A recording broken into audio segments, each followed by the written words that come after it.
先睇 NHL 嘅賽事，多倫多楓葉隊星期三以4-5不敵對手芝加哥黑鷹隊嘅。黑鷹隊嘅右翼賀沙梅開二度啊，令到球隊結束3連敗嘅。楓葉隊喺第一節咧就以3-2領先嘅，但係第二節啦，楓葉隊未能乘勢追擊啊，咁反之咧被黑鷹隊反超啊4-3嘅。賀沙最後一節啦射入空門5-4，奠定勝局。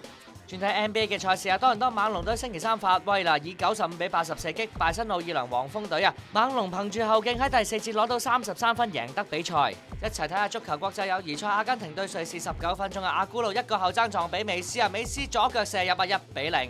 下半場48分鐘，瑞士追成平手啦。蘇頓沙基里接應左路傳送啊，喺禁區內左腳勁射啊，擦眉而入啊1-1。去到87分鐘啊，美斯再成為救星啊，球王喺禁區裏邊啊吸完又吸啊，連過數關，左腳施射破網啊2-1啊。補時階段啊，瑞士嘅艾波達啦喺禁區踢跌希古恩啊，美斯射入12碼，個人完成帽子戲法，助阿根廷作客贏瑞士3-1。轉睇另一場啦，西班牙對住委內瑞拉啊，37分鐘啊，西班牙嘅恩尼斯達接應法比加斯嘅傳波為球隊先開紀錄。3分鐘之後啊，法比仔再次貢獻助攻啊，今次係入球功臣係施華。咁中場休息之後49分鐘啊，蘇達道啊接應卡素拿嘅傳波，後腳破門射入3-0啊。4分鐘之後啊，艾比路亞傳中啊，蘇達道推射得手啊4-0。入球停不了啊，84分鐘啊，阿爾巴洛底傳中啊，蘇達道完成自己首個國家隊嘅帽子戲法啦，5-0大勝委內瑞拉。